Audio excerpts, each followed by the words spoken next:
कभी सोचा है कि हमारी दुनिया इतनी तेजी से कैसे बदल गई? मतलब कुछ ही दशकों में हमारे जीने, काम करने और एक दूसरे से जुड़ने का तरीका सब कुछ पूरी तरह से बदल गया है।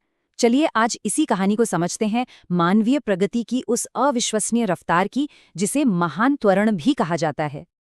देखिए, ज्यादातर मानव इतिहास में बदलाव बहुत धीरे धीरे सदियों में महसूस होते थे। एक पीढ़ी जिस दुनिया में पैदा होती थी, लगभग वैसी ही दुनिया में मर भी जाती थी। और फिर अचानक से जैसे कोई रॉकेट लॉन्च हो गया हो। यही कहानी है, एक बहुत धीमी शुरुआत और फिर एक जबरदस्त विस्फोटक तेजी की। तो ठीक है, इस रॉकेट लॉन्च को समझने के लिए हमें पहले उस धीमी गति को महसूस करना होगा जो हजारों सालों तक हमारी सच्चाई थी। इसी धीमी रफ्तार की वजह से समाज इतने स्थिर थे। जरा इतिहास पर एक नजर डालते हैं। पाषाण युग यानी स्टोन एज लाखों साल तक चला। फिर आया कांस्य युग जो करीब 2000 साल चला। उसके बाद आया लौह युग, वो भी लगभग उतना ही लंबा रहा। हाँ, प्रगति तो हो रही थी, लेकिन उसकी रफ्तार इतनी धीमी थी कि किसी एक इंसान की जिंदगी में वो महसूस तक नहीं होती थी। और फिर 20वीं सदी के ठीक बीच में सब कुछ बदल गया। एक ऐसा मोड़ आया जिसने टेक्नोलॉजी के विकास की पूरी कहानी को, उसकी दिशा को हमेशा हमेशा के लिए बदल दिया। ये सिर्फ एक और कदम आगे नहीं था। नहीं, ये एक चिंगारी थी जिसने एक ऐसी आग लगा दी जो आज भी और तेजी से फैल रही है, और इसने लगातार बदलाव की एक नई संस्कृति को ही जन्म दे दिया। और वो चिंगारी क्या थी? वो था ट्रांजिस्टर। ये छोटा सा डिवाइस जो असल में एक भरोसेमंद इलेक्ट्रॉनिक स्विच है, आज की हमारी पूरी डिजिटल दुनिया का डीएनए बन गया।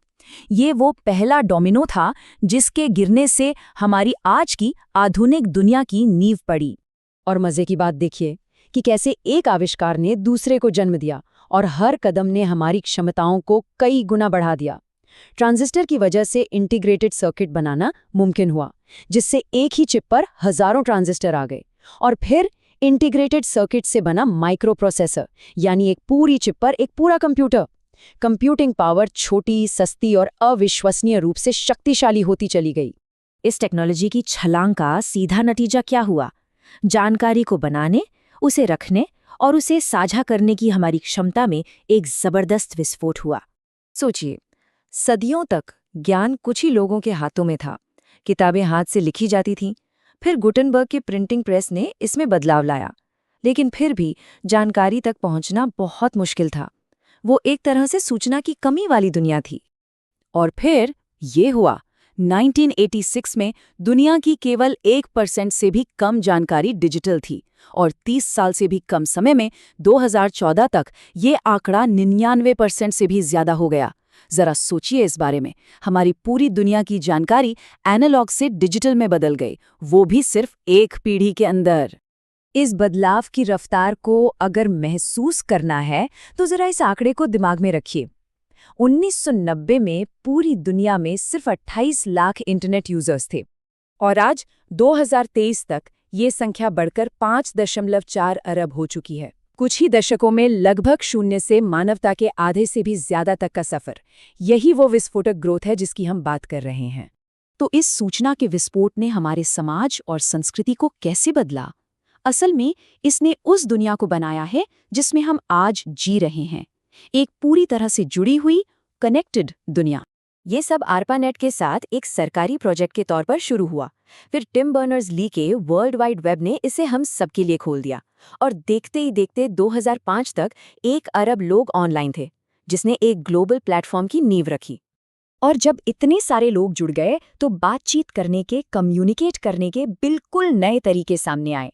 फेसबुक, ट्विटर, यूट्यूब जैसे प्लेटफॉर्म्स ने हमें दुनिया भर में जुड़ने, अपनी बात कहने और एक दूसरे से संवाद करने की ऐसी ताकत दी जो पहले कभी सोची भी नहीं जा सकती थी।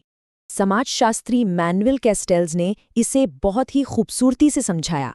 उन्होंने इसे सूचना युग कहा, एक ऐसा युग जहां संस्कृति, विचार और जानकारी हमारे भौतिक अस्तित्व से ज्यादा ताकतवर हो गए हैं। मतलब अब शक्ति सिर्फ जमीन या फैक्ट्रियों में नहीं, बल्कि डेटा और आइडियाज में है। तो ये सब कुछ हमें एक बहुत ही रोमांचक सवाल पर लाकर खड़ा करता है। क्या हम एक और बड़े तकनीकी बदलाव की दहलीज पर खड़े हैं? विशेषज्ञ अब चौथी औद्योगिक क्रांति की बात कर रहे हैं। ये क्रांति आर्टिफिशियल इंटेलिजेंस, बायोटेक्नोलॉजी और इंटरनेट ऑफ थिंग्स जैसी टेक्नोलॉजीज से चल रही है। ये एक ऐसा दौर है जहां मशीनें सिर्फ हमारा काम ही नहीं करेंगी, बल्कि वे खुद सीखेंगी, खुद को बेहतर बनाएंगी और हमारी भौतिक, डिजिटल और जैविक दुनिया के बीच की लकीरों को धुंधला कर देंगी। तो हमने पाषाण युग की धीमी गति से लेकर सूचना युग की इस जबरदस्त तेजी तक का सफर देखा। अब सवाल ये है कि क्या ये रफ्तार बनी रहेगी? क्या हम एक और क्रांति के मुहाने पर हैं जो हमारे जीने के तरीके को फिर से पूरी तरह बदल देगी? इसका जवाब तो खैर भविष्य ही देगा, लेकिन एक बात तो पक्की है, बदलाव की ये रफ्तार धीमी नहीं होने वाली।